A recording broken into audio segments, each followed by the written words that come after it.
అప్పుల బాధలు వెంటాడుతున్నాయా? అయితే 6 JVR వారి జాతిరత్నాలు ధరించండి. హాయ్, వెల్కమ్ టు మనం టీవీ. నేను మీ మనోజ్. అమెరికాలో కార్గో విమానం కుప్పకూలిపోయింది. దాదాపుగా 30,000 గ్యాలన్ల జెట్ ఫ్యూయల్ ఏదైతే తీసుకెళ్తుందో అలాంటి ఫ్లైట్ టేక్ ఆఫ్ అయిన సెకండ్లలోనే నేలమట్టమైంది. సో దాంట్లో ఉన్న జెట్ ఫ్యూయల్ కారణంగా అగ్నికిలలు భారీ ఎత్తున ఎగిసిపడ్డాయి. ఒక రకంగా నెక్స్ట్ లెవెల్ ఒక ప్రమాదం అని చెప్పుకోవచ్చు.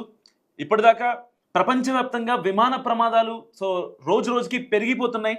సేమ్ ఏదైతే ఈ ఏడాదిలో జరిగిన అహ్మదాబాద్ ఎయిర్ ఇండియా ఫ్లైట్ ఏదైతే ఉందో అది కూడా same scenario. So take off అయిన కొద్ది నిమిషాలకే ప్రయాణికులతో ఆ ఫ్లైట్ వెంటనే కుప్పకూలిపోవడం జరిగింది.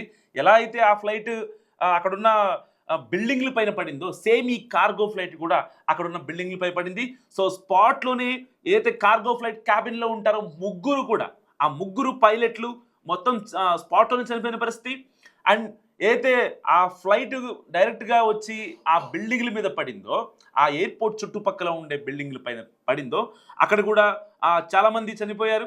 సో ఇప్పటి వరకు క్షతగాత్రులు 20 మంది, చనిపోయిన వాళ్ళు 5. ఏదైతే కార్గో ఫ్లైట్ క్యాబిన్లో ఉండే వాళ్ళు కాకుండా 5 సివిలియన్స్ చనిపోయారు.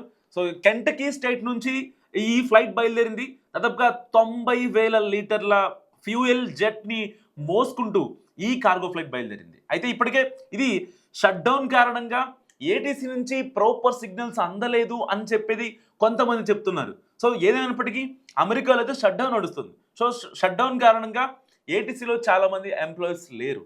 ఇదే ప్రమాదం కనుక ఒక డొమెస్టిక్ ఫ్లైట్కో ఒక ఇంటర్నేషనల్ ఫ్లైట్కో జరిగి ఉంటే ఏటీసీ కొరత వల్ల ఇంకా ప్రమాద తీవ్రత ఇంకా ఎక్కువగా ఉండేది నిజంగా. సో డైరెక్ట్గా చనిపోయింది 3, ఇండైరెక్ట్గా చనిపోయింది ఒక 5. అండ్ క్షతగాత్రులు కూడా పరిస్థితి విషమంగా ఉంది. సో ఏదైనా కొంచెం ఒక రకంగా సివియారిటీ ఎక్కువ ఉన్నప్పటికీ డెత్స్ అనేవి కొంచెం తక్కువగా ఉన్నాయి. ఒకవేళ ప్రయాణికులకు అహ్మదాబాద్ లాంటి అలాంటి ప్రమాదం జరిగి ఉంటే నిజంగా వేరేలా ఉండేది.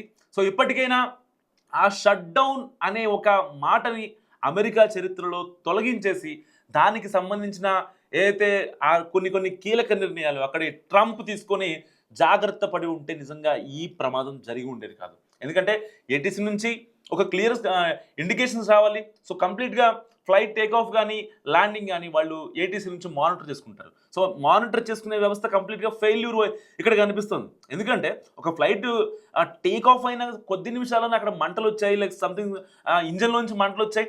సో మంటలు వెనకాల కూడా ఫ్యూయల్ జెట్ ఉంది కాబట్టి, జెట్ ఫ్యూయల్ ఉంది కాబట్టి సో దానికి అంటుకొని ఆ ప్రమాద తీవ్రత పెరిగింది అనేది అక్కడ ఫెడరల్ ఏవియేషన్ అడ్మినిస్ట్రేషన్ చెప్తున్నమాట.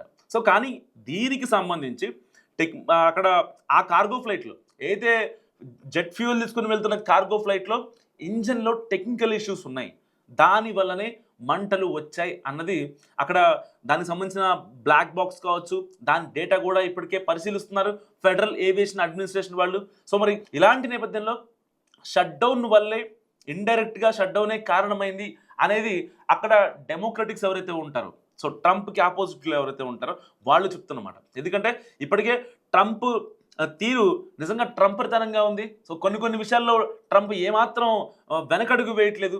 ఎట్టి పరిస్థితుల్లో తన పంతమే చెల్లాలని అనుకుంటున్నాడు. సో అందుకనే ఇప్పటికీ షట్ డౌన్ నడుస్తుందని చెప్తే కారణం ఒక రకంగా ట్రంప్ అని చెప్పాలి. సో ట్రంప్ తీసుకునే డెసిషన్స్ వల్లనే నిజంగా ఇది ఇండైరెక్ట్గా ఈ కార్గో ఫ్లైట్ కుప్పకూలడానికి ఒక రకంగా రీజన్. ఎందుకంటే ఒకవేళ అక్కడ అనుకున్నంత మంది ఉద్యోగులు ఉండి ఏటీసీలో సో ఫ్లైట్కి కావాల్సిన ఫిజికల్ ఫిట్నెస్ కావచ్చు, టెక్నికల్ సర్టిఫికేట్లు కావచ్చు, అవన్నీ ఇచ్చి ఉండి ఫ్లైట్ని పంపించగలిగితే ఇవాళ ఆ ఫ్లైట్ నిజంగా కుప్పకూలిపోయేది కాదు, ఇంతమంది చనిపోయేవాళ్ళు కాదు. సో ఏది ఏమైనప్పటికీ ట్రంప్ ఆ షట్ డౌన్ నిర్ణయం అనేది కొంచెం ఆ కీలక నిర్ణయం తీసుకుంటే చాలామంది జీవితాల్లో వెలుగులు నింపుతాయి. సో మరొక ప్రమాదం జరగకుండా, ఎందుకంటే ఒక పక్క ఎమర్జెన్సీ పరిస్థితులు నడుస్తున్నాయి.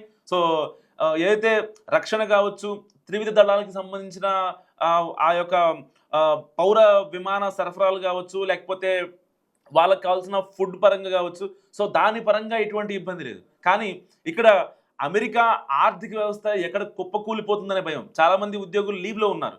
సో కొంతమంది సిక్ లీవ్కి వెళ్ళిపోయారు. సో ఇలాంటి నేపథ్యంలో ట్రంప్ ఒక కీలక నిర్ణయం తీసుకుంటేనే, ఎందుకంటే అక్కడ కాంగ్రెస్కి, అమెరికన్ కాంగ్రెస్కి, ఇటు ట్రంప్కి మధ్య ఆ యొక్క ఒప్పందం తొందరగా జరిగి షట్ డౌన్ కనుక వెళ్ళిపోతే ఇలాంటి పరిణామాలు, లేకపోతే ఆ జీడిపి తగ్గిపోవడం, లేకపోతే ఇన్ఫ్లేషన్ రావడం, సో ఇలాంటివి అన్నీ రాకముందే ఒక డెసిషన్ తీసుకుంటే బాగుంటుందని నేను అనుకుంటున్నాను. మీరేమనుకుంటారో మస్తు కామెంట్ చేయండి.